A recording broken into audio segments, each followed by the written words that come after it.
इस वक्त बड़ी खबर के साथ आरसीपी सिंह ने बहुत बड़ा दावा किया है। उन्होंने कहा है कि बिहार में महागठबंधन खत्म हो चुका है, अब महज इसकी घोषणा होना ही बाकी है।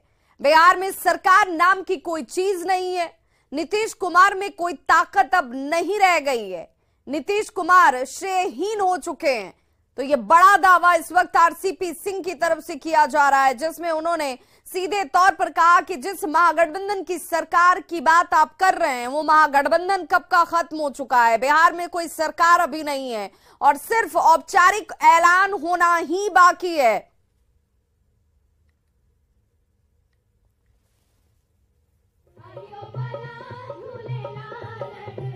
गठबंधन जो आज यहाँ है ना, महागठबंधन 7 पार्टियों का बोलते हैं ना, ये समाप्त हो चुका है श्रीमान जी। आप देख रहे हैं ना, दोनों जो मुख्य पार्टी आरजेडी जेडीयू, उनका बयान सुन रहे हैं ना, तो गठबंधन समाप्त हो चुका है। अब इसका मात्र घोषणा बाकी है। दोनों देख रहे हैं कि कौन पहले, अंग्रेजी में एक शब्द कहते हैं ब्लिंक करता है, वही हाल है। क्या लग रहा है सरकार कहीं ना कहीं गिर जाएगी? अरे सरकार है ही नहीं, बिहार में सरकार है, आपको लगता है कि है क्या? इन लोगों ने महागठबंधन एक भी कोई कार्यक्रम नहीं बनाया, कोई विचारधारा नहीं बची, कोई कार्यक्रम नहीं बचा, तो काहे की सरकार, काहे की पार्टी, कुछ बचा ही नहीं, सब समाप्त हो चुका है। नीतीश बाबू कमजोर किया जा रहा है। अरे अब तो नीतीश बाबू में कोई ताकत ही नहीं रह गई जी, वो तो पूरी तरह से फेल कर गए। तो नीतीश बाबू में ताकत कहाँ है? अब तो जो भी उनको श्रेय मिलता था ना, वो एकदम श्रेयहीन हो गए।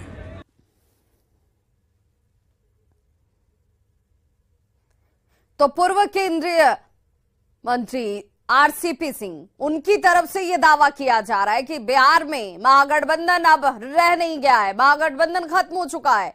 मुख्यमंत्री नीतीश कुमार श्रेयहीन हो चुके हैं क्योंकि ताकत अब उनके अंदर रही नहीं और उन्हें कोई कमजोर करने की कोशिश कर रहा है। इस सवाल पर बड़े ही मुस्कुराते हुए अंदाज में आरसीपी सिंह ने यह कहा कि उनके अंदर अब ताकत नहीं है और जो श्रेय उन्हें मिला करता था वो श्रेय भी अब बंद हो चुका है क्योंकि श्रेयहीन हो चुके हैं वो। इसलिए आप इस उम्मीद में ना बैठिए, बिहार में कोई सरकार नहीं चल रही है। महागठबंधन का दावा जो किया जा रहा था आरजेडी और जेडीयू के बयानों से आप समझ चुके होंगे कि अब रह नहीं गया है। दरअसल खुद को लेकर जेडीयू में मचे घमासान पर उपेंद्र कुशवाहा ने आज एक प्रेस कॉन्फ्रेंस कर पार्टी नेतृत्व पर बड़ा हमला बोला है। उपेंद्र कुशवाहा ने कहा कि आखिर आरजेडी के साथ क्या डील हुई है, इसका जल्द खुलासा होना चाहिए। साथ ही यह भी कहा कि जब भी नीतीश कुमार की इच्छा हो वो मुझे बुलाएं, मैं हाजिर हो जाऊंगा। कुशवाहा ने एक बार फिर कहा कि जेडीयू लगातार कमजोर हो रहा है, वहीं नीतीश कुमार को कुछ लोग कमजोर करने की साजिश कर रहे हैं।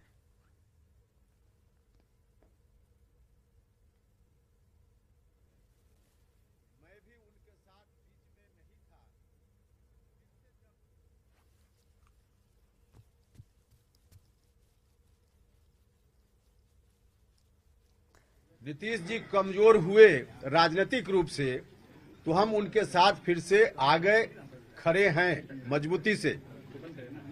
और आज भी उनके साथ कहीं से कोई प्रहार होता है तो उपेंद्र कुशवाहा मजबूती के साथ उनके साथ खड़ा रहता है, खड़ा है।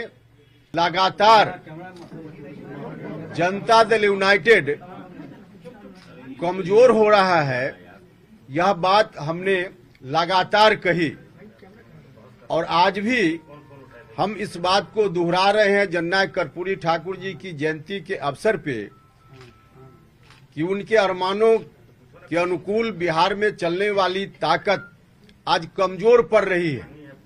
इसकी मजबूती की जरूरत है और इसकी मजबूती के लिए हम लोग लगे हुए हैं। राष्ट्रीय जनता दल की ओर से आधिकारिक रूप से यह बात कही जा रही है कि डील हुआ है, गठबंधन बनाते समय डील हुआ है। अब क्या डील हुआ है आज हम भी जानना चाहते कि क्या डील हुआ है, क्योंकि जिस तरह से राष्ट्रीय जनता दल के लोग कह रहे हैं, सीधे तौर पे नीतीश कुमार जी को खारिज करने की बात कर रहे हैं। नीतीश कुमार जी को हटाकर अब क्या लोग चाहते हैं फिलहाल वही बताएंगे, लेकिन डील की बात लोग करते हैं तो डील का खुलासा होना चाहिए। उपेंद्र कुशवाहा पर टिप्पणी करने के बजाय क्या डील हुआ है, जो लोग डील में रहे हैं उनको बताना चाहिए या आखिर डील क्या हुआ है। उपेंद्र कुशवाहा इस डील को जानना चाहता है। तो एक साजिश उपेंद्र कुशवाहा के खिलाफ भी अब चल रही है, और यह साजिश उपेंद्र कुशवाहा के खिलाफ नहीं है, यह साजिश सीधे नीतीश कुमार जी के खिलाफ है। उपेंद्र कुशवाहा को दरकिनार करने का मतलब कि नीतीश कुमार जी को कमजोर करना। नीतीश कुमार जी के साथ उपेंद्र कुशवाहा मजबूती से खड़ा रहता है। और अब आपको सुनाते हैं सीएम नीतीश कुमार का वो बयान जिसमें उन्होंने उपेंद्र कुशवाहा मामले में पल्ला झाड़ने की कोशिश की। उन्होंने कहा कि कुशवाहा पर उन्हें कुछ नहीं बोलना है और ना ही पार्टी का कोई दूसरा नेता ही उन पर कुछ बोलेगा।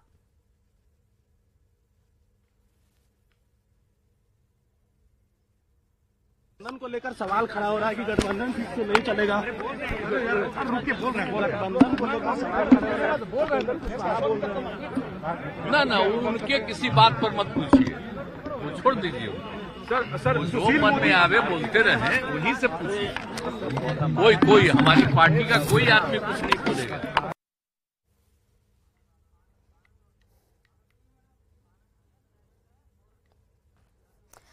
और इस वक्त हमारे साथ हमारे दो सहयोगी सीधे जुड़ रहे हैं पटना से, जहां पर सियासी हलचल इस वक्त इन बयानों के साथ सियासत में साफ तौर पर महसूस की जा सकती है। पटना से संवाददाता रवि एस नारायण हमारे साथ इस वक्त जुड़ चुके हैं और साथ ही साथ पटना से हमारे सहयोगी शैलेंद्र हमारे साथ जुड़े हुए हैं।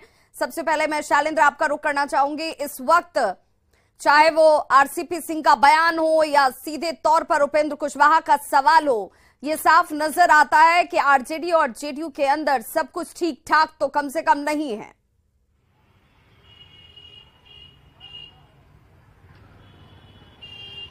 बिल्कुल, देखिए जिस तरीके से नेताओं के बयान आ रहे हैं उससे तो ये साफ जाहिर है कि महागठबंधन में सब कुछ ठीक नहीं चल रहा है। और खास तौर पर देखिए जिस तरीके से उपेंद्र कुशवाहा का बयान आता है, नीतीश कुमार का बयान आता है और उसी समय आरसीपी सिंह भी यह बोलते हों, तो ये जो खेल चल रहा है, सियासी खेल है, उसे समझने की कहीं ना कहीं जरूरत है। और खास तौर पर अब चर्चा कई तरीके की होने भी लगी है। जिस तरीके से उपेंद्र कुशवाहा ने मोर्चा खोला और खुद जदयू ने उन्हें अब किनारा लगाने के लिए ठान लिया है, तो ये अब कहीं ना कहीं इस बात की भी चर्चा है कि क्या आरसीपी सिंह, उपेंद्र कुशवाहा और तमाम ऐसे जो चेहरे हैं, क्या वो एक मंच पर आएंगे। भविष्य में क्या होगा यह कहना बहुत ही मुश्किल है, लेकिन जिस ओर बिहार की सियासत जा रही है, एक बड़ा इशारा यह आ रहा है कि कुछ न कुछ खिचड़ी जरूर पक रही है। और जो नेता हैं जिनका मोह भंग हो रहा है महागठबंधन से, जदयू से, वो नेता भी कहीं न कहीं मंच की तलाश में है। उपेंद्र कुशवाहा का जो बयान आज आया, उस बयान से अब साफ ये कहा जा सकता है कि बहुत ज्यादा जगह अब उनके लिए जदयू में नहीं बचा हुआ है। कोई स्पेस अब जदयू में उन्हें मिलने नहीं जा रहा है जिस सोच के साथ वो आए थे या फिर जो उनकी मंशा हो। शैलेंद्र, वो स्पेस नहीं मिला इसलिए वो इस तरह के सवाल उठा रहे हैं, या सचमुच ऐसे सवाल जो हैं ये पार्टी के अंदर नेताओं को परेशान कर रहे हैं कि कहीं ऐसा तो नहीं है कि जेडीयू जो है वो खत्म हो जाएगी? देखिए दो बात है। एक तो पहला मामला है कि उपेंद्र कुशवाहा को स्पेस नहीं मिला या फिर जिस बात पर वो पार्टी में आए थे वो पूरी नहीं हुई शायद। लेकिन आज जो उपेंद्र कुशवाहा बोल रहे हैं वो कहीं ना कहीं जदयू के जो आम कार्यकर्ता हैं, जब हम लोग बिना कैमरे के उनसे बात करते हैं, या विधायक हों या फिर मंत्री भी हों, वो लोग भी इस बात की चर्चा करते हैं। वो भी, उनको भी समझ में नहीं आ रहा है कि आखिर महागठबंधन में चल क्या रहा है। तो बिल्कुल, और ये ज्यादा परेशानी का सबब है, ये ज्यादा परेशानी का सबब है। और कम से कम उपेंद्र कुशवाहा के सवाल का ना सही, लेकिन पार्टी में उठ रहे हैं लोगों के मन में अगर कोई दुविधा है, कोई संशय है, तो उसका जवाब तो कम से कम जरूर पार्टी के शीर्ष नेतृत्व को देना चाहिए, चाहे वो ललन सिंह की तरफ से जवाब आए या मुख्यमंत्री नीतीश कुमार उसे स्पष्ट करें। लेकिन ये ऊहापोह वाली स्थिति कम से कम जेडीयू के लिए तो खतरनाक नजर आती है। रवि एस नारायण हमारे सहयोगी हमारे साथ जुड़े हुए हैं। रवि, क्या नहीं लगता कि इस वक्त दोनों ही परिस्थितियों में, दोनों ही हाथों में आरजेडी के लड्डू है? आरजेडी इस बात को लेकर भी अस्वस्थ होगी कि वो अपने ताकत को बढ़ा रही है, उसे किसी समाधान यात्रा की जरूरत नहीं है, सब कुछ ठीक ठाक है। अगर कुछ गलत हो रहा है तो उसके लिए जवाब देने के लिए जेडीयू ज्यादा सामने नजर आएगी। ये स्थिति इस वक्त नजर आती है बिहार की सियासत में जो सरकार चल रही है उसमें।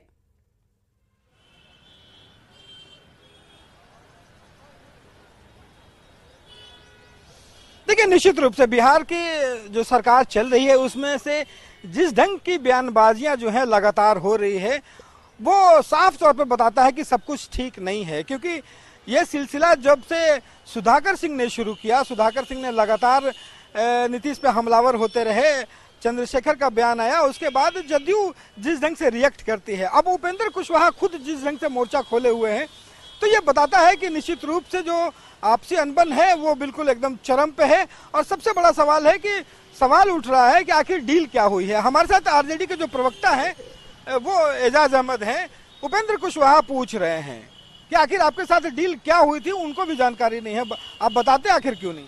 देखिए, पूरा देश और राज्य जान रहा है कि भारतीय जनता पार्टी को सत्ता से बेदखल करने के लिए, नफरत के खिलाफ मोहब्बत की राजनीति को आयाम देने के लिए, रोजगार के जो हमने वादे किए थे उसको पूरा करने के लिए और बिहार का सर्वांगीण विकास के लिए, जन सरकार के मुद्दे पर, जनहित के मुद्दे पर हमने जो उद्देश्य लेकर के सरकार बनाया है, तो सवाल पूरा देश जान रहा है।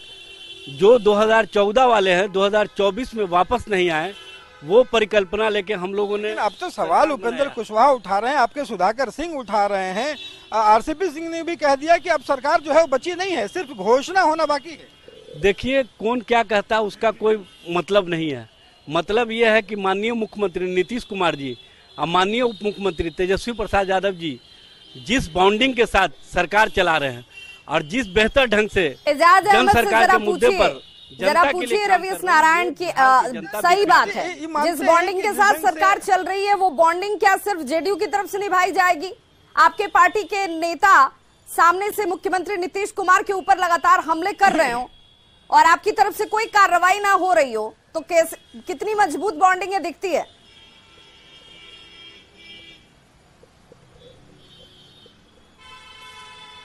बिल्कुल, ये सबसे बड़ा सवाल यही है और सब लोग के मन में यही सवाल उठता है कि जो गठबंधन है वो दोनों तरफ से चलता है। बात यही हो रही है कि सिर्फ जदयू क्यों, आपके यहाँ से जो लगातार सवाल उठा रहे हैं लेकिन कार्रवाई तो नहीं हो रही है। नोटिस देने के बाद कोई कार्रवाई आज तक हुई नहीं। देखिए, गठबंधन बेहतर समन्वय के साथ चल रही है और 7 दलों का गठबंधन है, ये महागठबंधन है। कैसा गठबंधन है कि रोज एक दूसरे के खिलाफ जो है वो बयानबाजी है? नहीं, कहाँ नेतृत्व के स्तर पर कोई बयानबाजी है। जो लोग बयानबाजी कर रहे हैं उन लोगों के संबंध में आपको पता है कि नेताओं का ध्यान है और नेता स्पष्ट रूप से अपना मंतव्य दे चुके हैं, ये बताने की आवश्यकता नहीं है। समय आने पर सारे मामले सामने आ जाएंगे, स्पष्ट रूप से सामने आ जाएंगे। देखिए, अभी भी जो है वो निश्चित रूप से ये कहा जा रहा है कि समय आने पर सब कुछ होगा। लेकिन देखिए, तेजस्वी यादव का बयान इस मामले में बड़ा है। तेजस्वी यादव ने पिछले 2 दिनों में हर जगह अगर उनसे बाइट लिया गया है तो एक ही बात कह रहे हैं कि जो बयानवीर है वो सरकार नहीं चला रहे हैं, सरकार नीतीश और लालू जी के गठबंधन में चल रहा है। तो एक ढंग से तेजस्वी ने कोशिश की है कि गठबंधन को साध करके रखे, लेकिन जिस ढंग से बयानबाजियां हो रही हैं वो परेशानी बढ़ाने वाला तो है ही। जी बिल्कुल, तो ये गठबंधन ना टूटे, क्योंकि टूटने के लिए दोनों ही दलों की तरफ से नेताओं के बयान जो है वो दबाव की राजनीति के तौर पर ही कह लीजिए, लेकिन सामने तो जरूर आ रहे हैं। लेकिन क्या मजबूरी है कि वैसे लोगों पर कार्रवाई करके दूसरे नेताओं के बयानों पर रोक लगा दी जाए? ये क्यों नहीं हो रहा है, ये भी अपने आप में एक बड़ा सवाल है। बहुत बहुत शुक्रिया हमारे साथ जुड़ने के लिए रवीश नारायण और शैलेंद्र आपका। तो बिहार की सियासत है जिसकी गर्माहट कभी कम नहीं होती है और इस वक्त ये बयान उसमें आग में घी का काम जरूर कर रहे हैं। नीतीश ने कहा कुशवाहा पर नहीं बोलेंगे। कुशवाहा ने कहा नीतीश बताएं आरजेडी जेडीयू में क्या हुई डील। आरसीपी का बड़ा दावा, टूट चुकी है लालू नीतीश की दोस्ती। पल पल बदल रही है बिहार में राजनीति। न्यूज़ 18 बिहार झारखंड पर हर पल बदल रही सियासत की पूरी खबर।